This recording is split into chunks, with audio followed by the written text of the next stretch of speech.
સુરતના વાડી ફળિયા ખાતે ચકાશેરીમાં 5 માળની બિલ્ડિંગમાં રહેતા ફ્લેટ ધારકો સાથે છેતરપિંડીનો બનાવ બન્યો છે। એપાર્ટમેન્ટ બનાવવા માટે બિલ્ડરે લીધેલી લોનના હપ્તા નહીં ભરાતા બેંક દ્વારા આખી બિલ્ડિંગના ફ્લેટ સીલ મારી દેવામાં આવતા બિલ્ડિંગમાં રહેતા પરિવારજનો રાતોરાત રસ્તા પર આવી જતા ભારે હોબાળો મચતા સ્થાનિક પોલીસે પણ દરમિયાનગીરી કરવાની ફરજ પડી હતી। મારું નામ હર્ષિદા મુકેશભાઈ ચપરિયા છે। અમારું રહેવાનું ઉપર ગોલવાડ કંડી શેરી। અમે વાડી ફળિયા ચોથા માળે। શું થયો તો તમારા સાથે? કયો ફ્લેટ લીધું છે ને શું તમારા સાથે ચીટિંગ થઈ?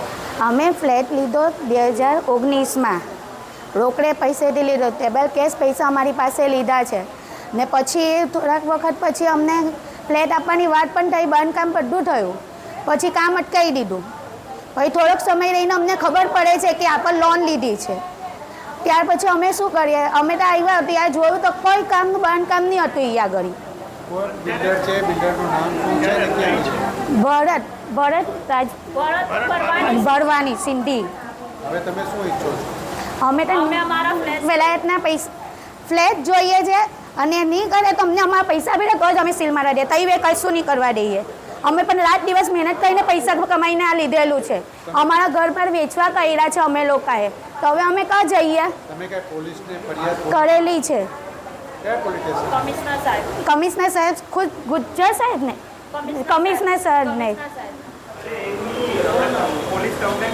તે કીધું તો ખરી કે અથવામાં કરેલી હતી પોલીસ કમ્પ્લેન, તો કેસ ચાલે જ છે। મારું નામ કૈલાસબેન જયેશ કુમાર રાણા છે। મારો ફ્લેટ નંબર 204 છે। ક્યાં રહેવાનું? મારું શિવ ટાઉનશીપ ભાથેના, કઈ ગલી કહેવાય? આ વાડી ફળિયા ચકાવાલાની શેરી। શું થયો તો અહીંયા પોલીસ આવી ગઈ?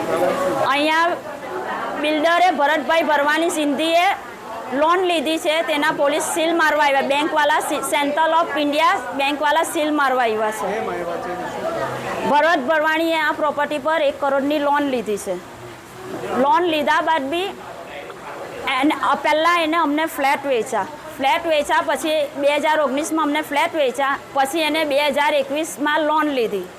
અમારી કબજા રસીદ બધું અમને કરી આપ્યું, અમારા પૈસા બી પૂરા ચૂકવે અમે કર્યા 12,11,000। હવે શું થયું? શું કહેવા માંગો છો? અમે અત્યારે એ કહેવા માંગે કે બિલ્ડરે અમારી સાથે ફ્રોડ કર્યો છે કે તે પહેલાં અમને પૈસા લઈ લીધા, કબજા રસીદ ફ્લેટ વેચી દીધા અને તે પછી એ લોન લીધી, તો અમે અત્યારે કાં જવું?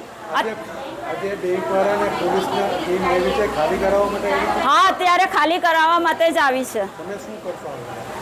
હવે અત્યારે અમારા નાના બાલ બચ્ચા લઈને અમારે કાં જવું? તો અમારા બિલ્ડરને હાજર કરો। અમે પૂરા પૈસા આપી દીધા, તે છતાં બી અમારે રસ્તા પર રહેવાનું। અમારે હવે શું કરવું? અહીંયા કેટલા પરિવાર છે? અહીંયા કુલ 16 ફ્લેટ છે। બધાએ પૈસા ચૂકવી દીધેલા છે। કોઈના 15 લાખ છે, કોઈના 18 લાખ છે, કોઈના 17 લાખ છે। ઓકે, તમે આગળ પોલીસને કે ફરિયાદ? અમે 1 વર્ષ પહેલા બી ફરિયાદ કરેલી, 1 વર્ષ પહેલા બી ભરત ભરવાનીના ચાલુ જ છે કેસ, કોર્ટમાં કેસ ચાલુ જ છે। કોર્ટે કંઈક ઓર્ડર આપેલો છે, શું આપેલું? હજુ અમારું આવ્યું નથી, એને તારીખ પડ્યા કરે છે।